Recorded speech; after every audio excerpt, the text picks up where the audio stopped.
बिस्मिल्लाहिर्रहमानिर्रहीम। अस्सलाम वालेकुम dear students, I am your teacher Zahid Mumtaz. Welcome in Z.M academy. बेटा हमारा आज का सवाल है math first year exercise 3.1 question number 3, find x and y if ये दो हमें मैट्रिक्स दिए हुए हैं और हमने मालूम क्या करना है एक्स और वाई। ये दो मैट्रिक्स आपस में इक्वल हैं। हम पहले तो ये देखते हैं कि अगर हमारे पास इक्वल मैट्रिक्स की डेफिनेशन आती है तो हम यहीं से तैयार कर लेते हैं कि two matrices are equal if number 1 they have same order. अब ज़रा ऑर्डर देखिए, इनका सेम है, पहली रो दूसरी रो, इसका ऑर्डर क्या है 2/2। इसकी पहली रो दूसरी रो, इसका ऑर्डर भी क्या है 2/2। पहली कंडीशन दुरुस्त है। दूसरा ये है कि respective elements of first matrix are equal to respective elements of the second matrix. मतलब पहले मैट्रिक्स के रिस्पेक्टिव या करस्पॉन्डिंग एलिमेंट्स जो हैं वो दूसरे के बराबर होंगे। करस्पॉन्डिंग का मतलब क्या हुआ कि जो पहले मैट्रिक्स का पहला एलिमेंट है वो दूसरे मैट्रिक्स के पहले के बराबर होगा।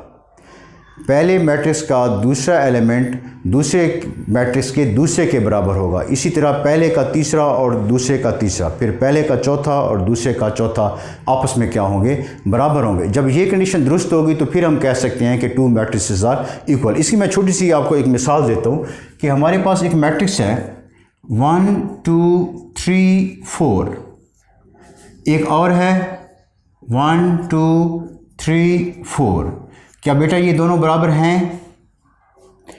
ये बराबर नहीं हैं। क्यों नहीं है?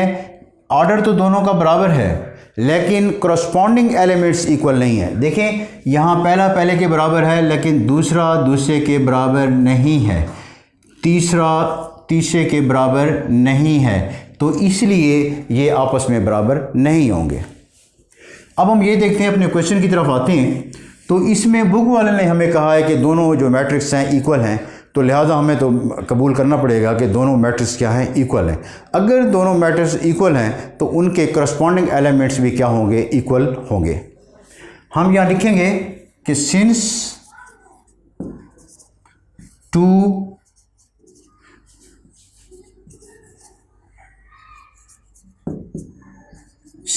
To matrices are equal, so corresponding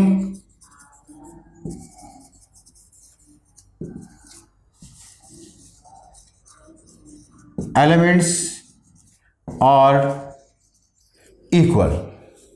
तो अब आप ये ना सोचें कि सर ने हमने किस चक्कर में डाल दिया।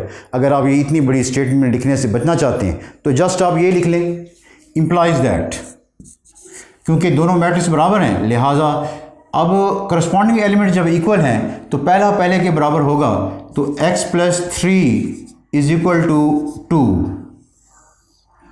पहला पहले के बराबर, दूसरा दूसरे के बराबर, तीसरा तीसरे, चौथा भी चौथे के बराबर होगा। 3y - 4, चौथा 3y - 4 = 2। ठीक है बेटा। अब हमने यहाँ से x की वैल्यू निकालनी है और यहाँ से y की निकालनी है। यहाँ से x = 2 + 3, इधर आकर क्या होगा -3। x = 2 - 3, ये हम जानते हैं कि -3 है +2 है +- 3 में से 2 गए 1, बड़े अदद की अलामत आएगी, यहाँ क्या आएगा -1, तो x बराबर क्या हो गया -1। इसी तरह यहाँ से 3y = +4, इधर जाकर क्या होगा, ये 2 वैसे है -4, इधर जाकर क्या होगा +4 = 3y = 4 + 2 6। अब देखिए हमने 3y की वैल्यू नहीं निकालनी, हमने सिर्फ y की निकालनी है। जब कोई चीज़ ज़रब हो रही हो तो उसको ख़त्म करने के लिए तकसीम करते हैं, अगर कोई चीज़ डिवाइड हो रही हो तो उसको ख़त्म करने के लिए मल्टीप्लाई करते हैं। यहाँ ये क्या हो रहा है, मल्टीप्लाई हो रहा है, इसे ख़त्म करने के लिए डिवाइड करेंगे। तो हम ये करते हैं कि 3y = 6, इधर भी 3 से डिवाइड करते हैं, इधर भी 3 से, ये 3 कैंसिल हो जाएगा, 3 2 6, y = 2। तो ये हमारे पास x और y के जवाब आ गए। बेटा उम्मीद है आपको इस सवाल की समझ आ गई होगी। अपनी मेहनत को जारी रखें। अल्लाह ताला आपको कामयाबी अता फ़रमाए। आमीन।